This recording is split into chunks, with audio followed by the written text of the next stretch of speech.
Hi, thank you for joining our brand new podcast, The Breakdown. I'm your host, James Sayer. I'm a policy analyst, project manager, instructional designer, writer, and now podcast host.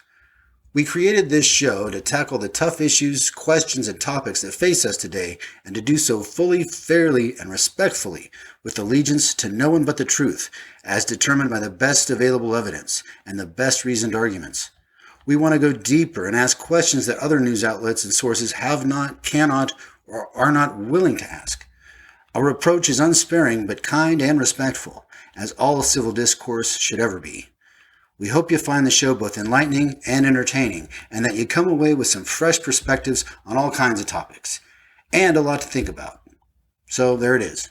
Let's get started. Our topic today, anti-maskers. A Waffle House employee in Aurora, Colorado was shot for following the store's rules and refusing to serve a man who did not wear a mask. In Flint, Michigan, a security guard at a Family Dollar was shot and killed for barring entry to another person for not wearing a mask. Across the country, fights have broken out at various businesses that refuse entry to people not wearing masks. You might have even seen some of the videos with angry customers at stores across the country, refusing to wear masks, getting in fights, yelling, spitting, coughing on employees who are just enforcing company policy to require people to wear masks in the store. Well, as a backlash and protest to mask wearing, some stores, like a convenience store in Kentucky, a gas station in Illinois, and a construction store in California, have either banned or discouraged customers from wearing masks. What is going on? Who are these people against wearing masks to prevent the spread of COVID-19? Well, they're called the anti-maskers, and they defiantly refuse to wear masks that people have been advised by health authorities to wear to help stop the spread of COVID-19. Since mid-April, it has been widely reported by U.S. federal and state government agencies and the U.S. scientific and medical communities that the wearing of a cloth face mask can limit the amount of aerosol droplets you exhale into the air, thereby reducing the amount of coronavirus particles into the air that can be inhaled by others.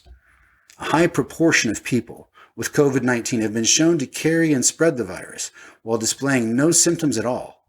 What this means basically is you could have COVID-19 and be spreading it and not even know it. Hence the CDC recommendation for people to wear cloth masks in public, and reserving surgical and medical and advanced N95 masks for healthcare workers.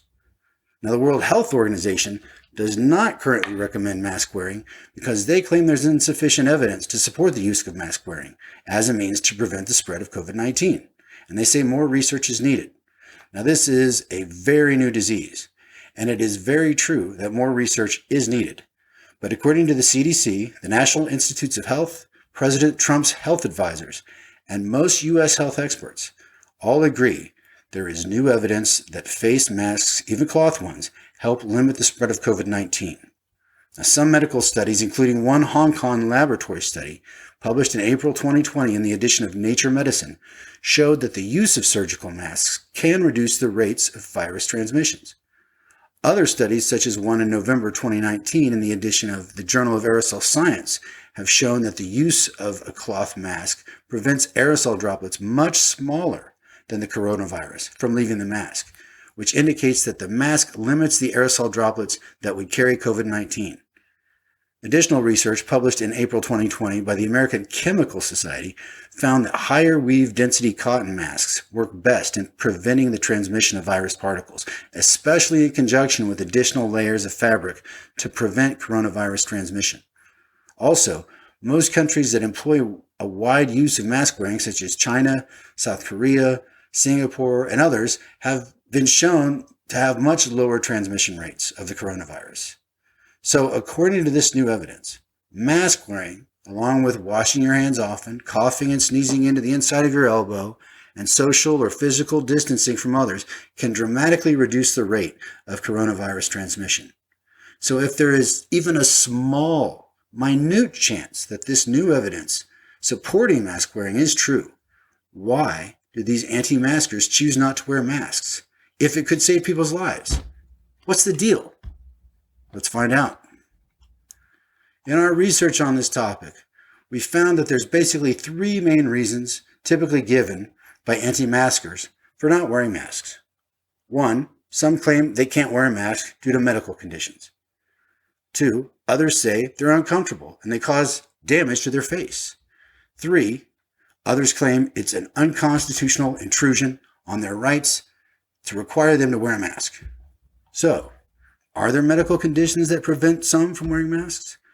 Do masks cause facial damage, such as cuts and abrasions, that could maybe even expose one to the coronavirus? And is wearing a mask, being forced to wear a mask, an infringement on one's individual rights? Is a business refusing to serve anti-maskers actually a form of unlawful discrimination? Well, regarding the first question, our research found only in very rare circumstances does a medical condition really prevent someone from wearing a mask. For those with lung conditions like asthma and COPD, wearing masks can actually make breathing difficult sometimes and be uncomfortable. But most health experts say the solution to this problem is not to go without a mask, but having a mask that is a good fit, that is properly suited to the individual. Typically, these should be cloth-made with a moisture-wicking and a very breathable fabric. According to medical experts, in most instances, if people wear their mask properly, they will not have a problem breathing at all, wearing a mask. Now, for those who do experience discomfort, a softer cloth mask is in order, and ensuring that it fits properly on your face can prevent these cuts and abrasions from your mask. Now, according to Reuters, there have been some unverified claims of mask wearing causing a condition called hypercapnia, where it's a condition where when there's too much carbon dioxide entering into the bloodstream, that can lead to symptoms such as fatigue, headaches, seizures, sometimes even comas. However, actual cases of mask-wearing induced hypercapnia have not been confirmed. As far as being an infringement on one's constitutional rights is concerned, what right is actually being infringed upon? The right to dress as you wish and to not wear a mask? Yes, that right is indeed being infringed upon in the name of public health, and that infringement is entirely appropriate and legal. Individuals do not have a constitutionally protected right to spread highly deadly communicable diseases. Our Constitution allows for the limitation of individual rights concerning matters of national security, national emergencies, and even urgent matters to public health, which preventative measures against COVID-19 definitely falls under. If a city's river is dangerously polluted with lead, no rational person would oppose the city from banning individuals and businesses from using the dangerous water. In fact, the government is duly obligated to look out for their citizens' public safety and to take those preventative measures to protect the public. Now, true, businesses are, in fact, discriminating against patrons who choose not to wear masks when they ask them to leave. But this discrimination is not based on race, creed, sexual orientation, or gender identity. This discrimination is based on their legal right as a business to deny service to those who exhibit dangerous behavior towards their customers and to public health. Business owners have a basic property right to run their business how they see fit and to do so in a safe environment for their customers and their employees. Patrons aren't being discriminated against because they're Trump supporters or swing voters or even libertarian socialists. That is not part of the calculus. They are being denied service for health and safety reasons because they refuse to wear a mask. Your right to avoid wearing certain accessories like a mask is outweighed by the rights of others to be healthy, to protect their family's health and well-being, and to have a safe workplace. Do you really think a good person puts a minor inconvenience above the health and well-being of others? Look, I totally understand. Things have been confusing. The CDC guidance initially was to not wear masks, but they changed that guidance in April when they learned how easily the virus was transmitted before symptoms developed and how many people could actually carry and spread the virus while showing no symptoms of the disease. This is a new disease that they are just learning about. But with this new information and evidence that cloth masks can limit the spread of the disease, the CDC and other health experts did what all rational people and organizations should do when confronted with new evidence. They revise their approach and recommendations based on their new understanding of the information. The lockdown, the social distancing, wearing a mask, it's all a big pain in the ass. No doubt about it. Nobody likes being told what to do, especially Americans. We love our individuality and our freedom. Not being able to see people or get close to people is tiresome. It's depressing. Having to remember to wear a mask can be a hassle. Sometimes you lose the mask or you forget to bring it with you. I forgot mine when I went to this store a couple of weeks ago and I had to go back home and I had to get it. I mean, there have been a few times where I did not wear a mask when I went out because I didn't think I needed one. I didn't think I'd be near anyone, but I ended up closer to people than I expected, and I should have been wearing the mask. But I'm trying to do better, and I make sure I always have a mask ready to go in the car, at least one, for when I do go out. It's true, masks can be a little uncomfortable. I wear glasses. I wear glasses when I shop. When I'm going shopping, I gotta look at the prices. I gotta wear my glasses, and my glasses fog up when I wear the mask sometimes, and it's annoying. I mean, when you're in the store, or other public settings indoors, getting that space, of 6+ feet between you and others, it can be very difficult, if not sometimes impossible.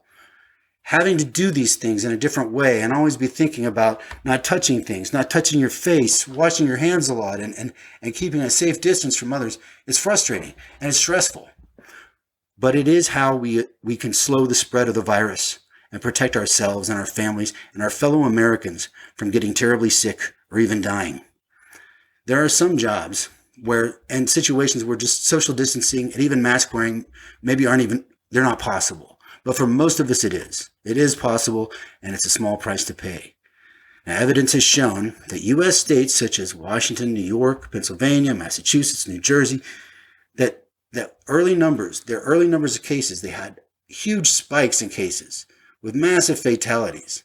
But they took quick action, and that quick action drastically reduced their numbers of COVID-19 cases and deaths. And we've seen that consistently over the last 3 or 4 weeks in these localities. Now, other countries with dense urban populations like China, Singapore, South Korea, and Germany that have employed greater COVID-19 safety measures, including mask wearing, have more successfully slowed the spread of the coronavirus than countries that have not. Now, many of the current COVID-19 hotspots in the U.S.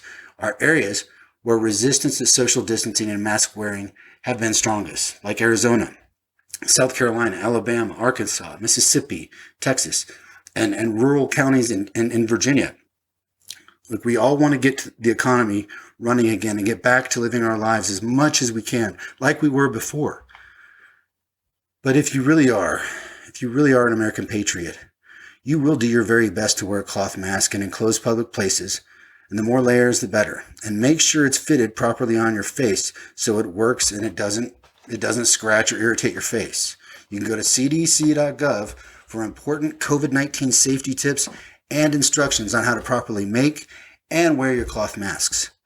And don't get lulled into a false sense of security wearing your mask. Your mask protects others from your breath particles, and others' masks protect you from their breath particles. So you still need to social distance and keep at least 6 feet away from others, even while you're wearing a mask.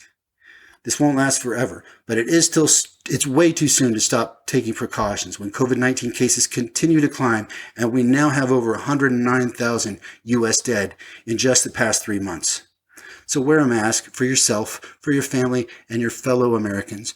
Do it out of respect and concern for all of our frontline workers, who we call our heroes in healthcare, grocery stores, our restaurants, our first responders, all the workers that do the jobs they do, that help keep our country running, that provide us with care, that protect us. And don't give them a hard time for doing their jobs and trying to keep us safe. That ugly, selfish, and reckless behavior is ridiculous, and it's unacceptable for a child, let alone a grown adult. And yes, yelling, swearing, coughing, spitting, and attacking employees for doing their job to protect people is objectively ugly, stupid, selfish, and reckless indeed. Now, a note for all of you mask wearers: if a store's company policy requires people to wear a mask, let the employees say something. It is not your job. If people are not wearing a mask, they are probably already a little defiant about not wearing one. And you reprimanding them will probably just encourage them to be more defiant and not wear one. Most people naturally push back when they're pushed. Your wearing the mask will communicate the message to them that they should be wearing the mask. They know. And you being nice and kind and not all up in their grill will go a long way towards convincing them that they should be wearing one too. People are much more open to being influenced by you if you are kind and you are reasonable. You get combative with them, and those who are already defensive will just become even more so. Now, that being said, wear a mask in public. Wear a mask in public, enclosed spaces, everyone, because it is both the smart and the right thing to do. It is a hassle, but doing the right thing usually is. That's all for this episode of The Breakdown. Thank you so much for joining us. Please tell your friends and family how great we are and that they should listen to us immediately. In our next episode, we delve into the recent protests and riots that have been rocking our country for the past week in response to the Minneapolis police killing of George Floyd. It's a big one. I look forward to talking to you then. Take care.